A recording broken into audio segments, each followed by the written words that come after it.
కాంగ్రెస్ మళ్ళీ రావాలి. కాంగ్రెస్ కు ఎందుకు గరీబోళ్ళం మంచిగా చేస్తారు. వాళ్ళు తింటారు, పెట్టినా పెడతారు. వాళ్ళు మన మన గరీబోళ్ళం మనకి ఇస్తారు, వాళ్ళు తింటారు, మనం బతాం.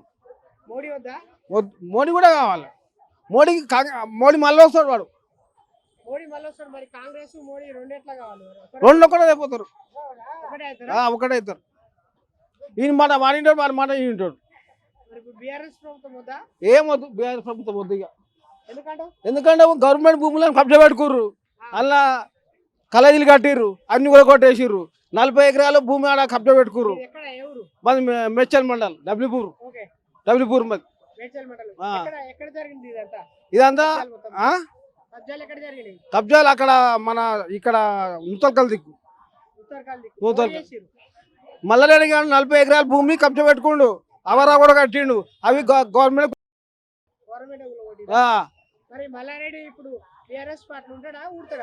రాలంటుండగా వస్తా అంటుండు. నాకు 10 వద్ద అంటున్నాడుగా. కాంగ్రెస్ కాంగ్రెస్ మళ్ళీ గెలవాలి. బీజేపీ ఇద్దరు గెలుస్తారు కదా. రానియర్ రానియర్ ఏ ఇయర్ దొంగలకి ఇస్తారా ఛాన్స్? దొంగలకు ఛాన్స్ ఇస్తారా? మొన్న పైసలు పెట్టి కోట్లు పెట్టి గెలిపించినాం. గెలవడు దొంగలు మళ్ళీ రానియర్. కాంగ్రెస్ ప్రభుత్వం ఏర్పడి 100 రోజులు దాటిపోయింది. సీఎం రేవంత్ రెడ్డి ఇట్లా అయిండు. ఈ 100 రోజులు ఎట్లా అనిపించింది సీఎం రేవంత్ రెడ్డి పాలన అని? 100 రోజులు మంచి జబర్దస్త్. ఇప్పుడు వచ్చింది మనకు తెలంగాణ, ఇప్పుడు వచ్చింది రేవంత్ రెడ్డి గెలిచినాక ఇప్పుడు తెలంగాణ వచ్చింది. కేసీఆర్ ఉన్నప్పుడు రాలేదు. ఏమొచ్చింది? వైన్ షాపులు వచ్చినాయి, కళ్ళు దుకాణాలు వచ్చినాయి, మందు షాపులు వచ్చినాయి. తెలంగాణ కాలేదు.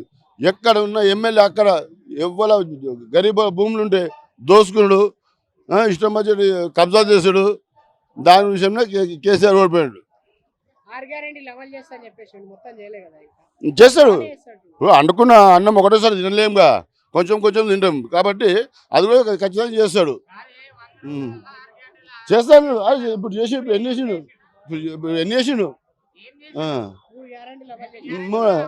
మన నెక్స్ట్ మంత్ చేస్తుండు. ఇలా 2500 నైట్ పడతాయి అంట. దాన్ని ఇచ్చిన యూట్యూబ్లో. అది కాంగ్రెస్ వస్తాయి. 12 సీట్లు వస్తాయి కాంగ్రెస్. 12 సీట్లు కాంగ్రెస్ వస్తాయి. బీజేపీకి కొంచెం తక్కువనే. ఇక టీఆర్ఎస్కు క్యాండిడేట్లే దొరుకుతలేరంట. క్యాండిడేట్లే దొరుకుతలేరు. అంత జంప్ అవుతారు. మంచి మంచి నాయకులు వీళ్ళకి జంప్ అయిపోయారు. ఇంకేం చేస్తాము? అంత 8 మెన్ కమిటీ నడుస్తుంది. 8 మెన్ కమిటీ అని నడిచి ఒక ఎమ్మెల్యే నిన్న మొన్న వచ్చే కాంగ్రెస్ నుంచి టీఆర్ఎస్లోకి వచ్చినాడు, బీజేపీ నుంచి టీఆర్ఎస్లోకి వచ్చినాడు. మంచిగా జబర్దస్త్ తెల్ల షర్ట్ వేసుకోవాలి. ఎవరో భూమి ఖాళీ ఉందో వాళ్ళు కబ్జా చేయాలి. కబ్జా చేసేసి కథం కూర్చొని కాంప్రమైజ్ చేసి 40,000 50,000తో పాటు ఇట్లా చేస్తున్నారు. కామారెడ్డిలో అయితే చూడు మొత్తం ఘోరంగా. కేసీఆరే గెలవలేడు. ఆడ గంప కొడితే నేను గెలుస్తుండే. గంప కొడితే అయితే ఇంకా సికింద్రాబాద్ కాంగ్రెస్ గెలుస్తుంది. ఉండే 2 సార్లు ఇచ్చారు. బండి సంజయ్ని జరిపేసారంటే బీజేపీ పార్టీ అయిపోయింది. బండి సంజయ్ ఉన్నప్పుడు 48 సీట్లు వచ్చినాయి. లేకపోతే ఇదే హైదరాబాద్ 4 సీట్లు రాకపోతుండే కార్పొరేటర్కు. ఇప్పుడు 44 సీట్లు వచ్చినాయి. ఇప్పుడు బండి సంజయ్కి ఇస్తే బబ్బానే అంతే. కరెక్ట్. నువ్వు అరెస్ట్ చేయడం కరెక్టే. ఆమె తప్పు చేసింది కాబట్టి ఒప్పుకొని ఇది చేయాలి. కోటీశ్వరుడు 20 లక్షలు ఆస్తి పెడతలేడు. ఎంత పెద్ద ఇల్లు కట్టింది. ఇక ఆమె కష్టపడ్డదో లేకపోతే టికెట్ ఇప్పించి కట్టిందో ఎట్లా కట్టిందో కానీ ఇది మాత్రం వాస్తవం కరెక్ట్. దీంతో ఇంకా ఎంక్వైరీ అవుతుంది. కవితక్కది ఖచ్చితంగా జైలుకు పోవడం ఖాయం. బిడ్డది ఉన్నది, తండ్రిది ఉన్నది. లేనిది హెలికాప్టర్ ఎట్లా ఉంటారు?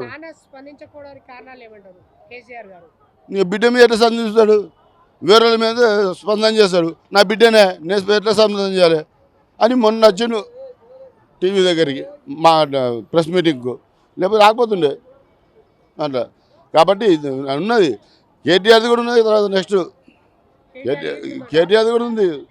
స్కామ్ లో కేటీఆర్ ఇట్లా పాల్గొందంటావా? ఉన్నది కేటీఆర్ది.